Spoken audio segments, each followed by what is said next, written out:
When you're a kid, video games capture a certain level of wonder that slowly gets harder and harder to feel as you get older. I think back then, the worlds could feel so expansive that you probably got overwhelmed and struggled to even finish most of the games you played. If you're like 40 or something, maybe you felt like this back in the day when going through Hyrule Field or maybe Midgar. But for me, it was actually the Kanto region. Seriously, the world just felt so huge. I always got lost, I didn't know where to go, but I embraced it because I was just having simple fun being transported to a world that was completely alien to me. But now, with the perspective of an adult who's played hundreds of amazing games such as Frogger's Adventure and the Willy Wonka Xbox game, the limits of that expansiveness in games becomes more and more obvious to me. Most of us probably no longer have that childlike wonder that made us feel like we were transported straight into these games. Instead, we have an understanding of game design, where we're supposed to go, and the curtain kind of just gets lifted.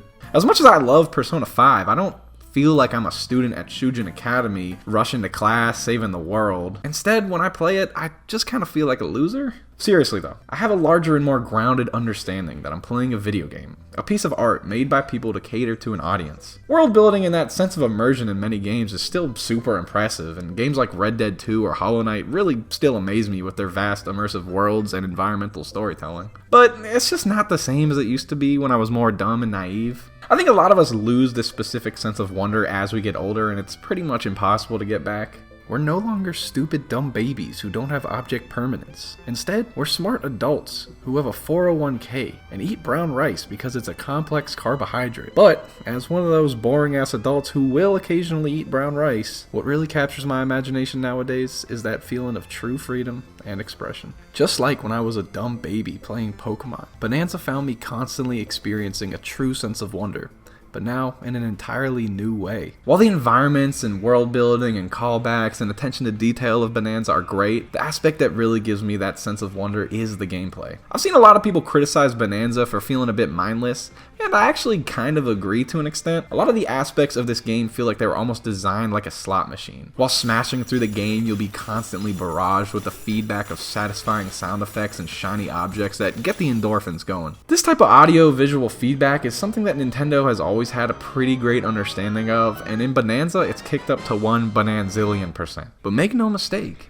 this game isn't just a fidget spinner. It's more like a 3-course banana meal from a fancy banana restaurant, with a fidget spinner on the side. The gameplay can often be as mindless as you want it to be, an honestly fascinating way to tackle accessibility in an age where some games let you completely change how key elements function in the name of accessibility. DK's approach is a bit more baked into the experience. Let me show you what I mean. See all this purple shit? I gotta get rid of it. If I want to take it easy and get there, I can just kind of walk over to this seed thingy, grab it, chuck it at the wall, and then get access to what I need to get. But I don't really feel like doing all that. Instead, I'm gonna get there my way. It's a bit more challenging than what's intended, sure, but it's the way that I decided to problem solve here because it's more fun for me. This style of decision making even bleeds its way into elements like some boss fights and can completely break some of them for better and for worse. How accessible and how challenging the game is up to me and the decisions I make on the fly. I don't think this approach is completely flawless. Bananza's bosses are even more mindless and less engaging than a napkin, and sadly most of the bananas you collect feel even less memorable than the Many Moons of Odyssey. But overall, it adds up to a game where you can play it 100 times, and the way you make it from point A to point B can be different all 100 times. This type of make your own fun with a sandbox of options game design is definitely a point of contention to some. Yeah, if you choose not to engage with the systems at hand, you'll probably have a worse time. You do ultimately get as much fun as you're willing to work for. But if you ask me, I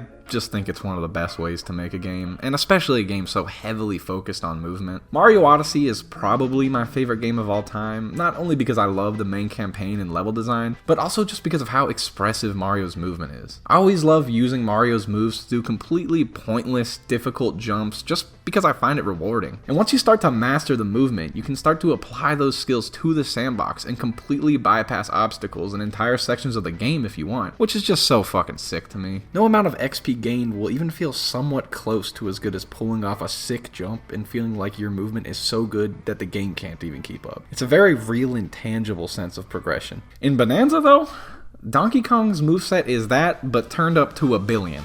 You can roll. You can jump and then roll. You can roll off a ledge and then jump and then roll again. You can take a chunk of the ground and surf on it. You can take a chunk of the ground and then do a double jump with it. You can transform into an ostrich, take a chunk of the ground, jump in the air, surf on the chunk, double jump, roll in the air, and then fly off into the sun, which by the way is a fucking banana chip. Once you experiment with the options you have at your hand and how they can be combined, you can finally become the master monkey. Look at this gap right here on the first level of the game. You can be your average, stupid, and ugly prospector monkey and just take this route, fight some stupid ass octopus thingies. Or you can be just like my new OC, Epic Kong, and skip that entire stupid dumbass section because you just don't give a damn shit. These types of scenarios are all over the game, and it's up to the player to see them and decide if they want to engage or not. Speedrunners are already using the game's movement to skip ever having to even go to the freezer layer. There are very few restrictions at play with what you can and can't do in Bananza. It's all up to the player, even more so than Odyssey. It's freedom like you never knew. The expressive movement is the best part of the game, but the charm is a very close second. The worlds are filled with such funny and creative ideas. In Mario Odyssey, the theme of the desert level is that you're in a fucking desert. And it's an amazing level, but in Donkey Kong, the desert level is actually an underground sand-filled cavern run by a bunch of snakes who use glowing rocks to create fake suns for all of the other levels. And it's not just aesthetics either, as the enemies of this level are dynamically affected by being exposed to light or shadow. The level themes in this game just have the wacky setting turned up to 1000%, and I'm absolutely here for it. The game is not at all afraid to take DK to so many new types of locations and ultimately be a bold new direction for our favorite ape. Yet it still gives you constant throwbacks to rares and retros DKC games that feel inspired and earned instead of cheap and vapid. Remember Winky the Frog? I know you love this guy. Well, now he's dead. Remember Professor Chops? Dead. On Guard? Dead. But luckily, not all of DK's past is completely dead, and you're constantly thrown awesome throwbacks that leave a smile across your face. And the banana on top? This game wraps up with what I consider to be the best final leg in any video game I have ever played, combining all of the aspects that I adored into one hell of a conclusion. Donkey Kong Bananza is just jam-packed with fun and charm that left me with a sense of whimsy that gets all too rare as I get older. Just like many of my other favorite things, Bananza is cute, it's wholesome, it's goofy, it's low stakes, it's constant fun, and it makes me feel like a kid again. It's not 100% perfect, but it is 100% fun. And isn't that what matters the most? Go! What? Oh my god! Oh, I actually hit him? Yes, yes, yes! Yeah. Fuck! No! Why is he doing that? What? Yo, Cranky Kong! Oh, what the fuck? Oh my gosh! Alright guys, come on, come on! Oh, what the fuck? That shit just vaporized him! Wait. No. Is that... It really is. I knew it the whole damn time. Oh, this game is awesome.